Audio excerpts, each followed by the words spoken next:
We have to start with sports as we are Sports Illustrated. Of We course. know you are a massive Dodgers fan, and of Yes. course the news is that Zack Greinke will not be returning to the team. How are Dodger fans taking that? Well, look, it's not great, and for somebody, of my generation, it was sort of a flashback to Koufax and Drysdale, to have these two dynamic, unbelievable forces on the and so it's it'll be a huge adjustment, but he's got to do what he's got to do, and man, and what a talent he is. Do fans start to place some blame on the front office for not bringing back an ace like Greinke? Well, look, he's moved around a lot, so you kind of understand that he's brilliant, and it's a business, and he's just had a tremendous season. So on an emotional level, sure, but on the other hand, it's this is kind of what being a Major League Baseball fan is sort of is kind of understanding a little bit of the business side of the sport. Speaking of the business side, have you ever had an actor price themselves out of a movie where they just become too expensive? Well, if people have just sometimes asked so much, and everything about making a movie is so entrepreneurial. You're pulling these resources together, and it's not a 5-year commitment unless it's a television series or something like that. It's it's a journey. You're going to go on this expedition, and there have been times where certain actors will say, well, for this role, I'm going to want this kind of payday, and it may or may not be that kind of movie. It's been pretty rare because I have a good relationship with actors and a good reputation, and more often than not, they're willing to say, well, hey, for 3 months, if I like the part, I'd like to work with Ron on something, and so that's always means a great deal to me when that happens. I'm sure the actors love to work with you. And just really fast, if you were going to make a movie about the Dodgers, can we ask you to cast some of these baseball players? Like, who would play a Yasiel Puig? Is there someone in Hollywood that can embody someone like him? Honestly, I mean, we could do a goofy answer and try to come up with something, but the reality is sports movies are so hard to do because at the end of the day, the actors, they may be good athletes, but they're not professional athletes. And if you're a huge fan, you notice it. And particularly things like baseball, NBA basketball, you can't hide them. I did Cinderella Man with Russell Crowe. Fabulous movie. And he trained himself with the late great Angelo Dundee. Yeah. And that was a situation where I had so much respect because you can't double it.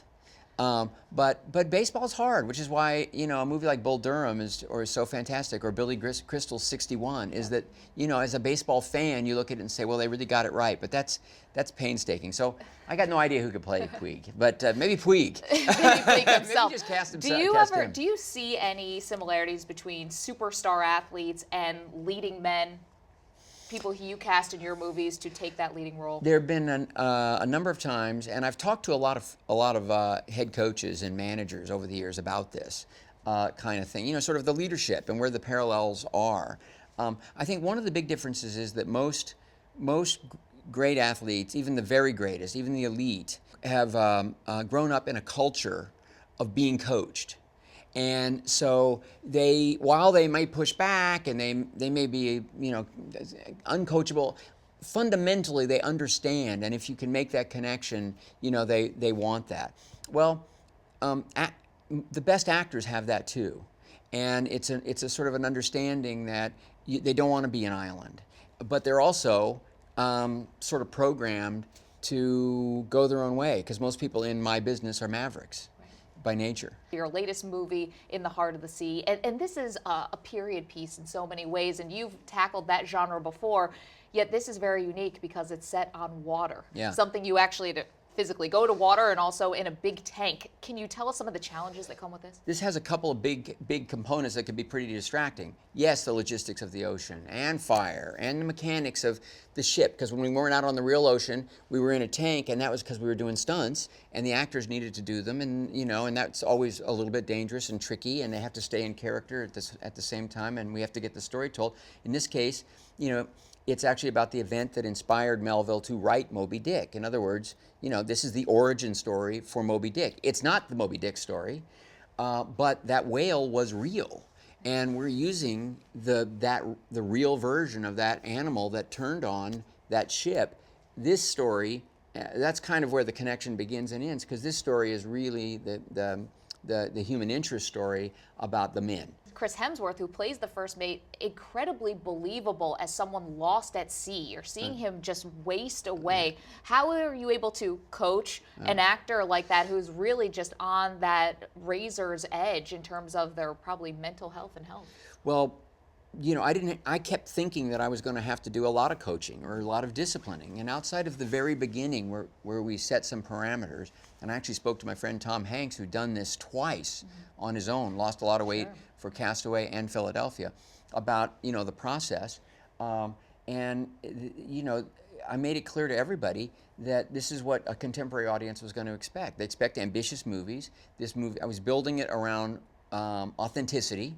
It's not a myth. It's not a fairy tale movie. It's not a fantasy, you know, a version of the whale. It's the real thing, more like Apollo 13, and they were on board with that. And outside of, you know, a couple of bumps here and there early on, it was never any of our lead guys. So because Chris Hemsworth was making that kind of commitment, you know, everybody fell into line. And you asked earlier about comparisons between athletes and actors, and especially with stars. Those kinds of leaders, they have a little X factor.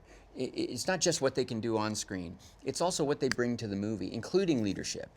And often the best of them they're like those kind of players you hear about. Magic Johnson could see the whole court, you know, or quarterbacks who have that vision.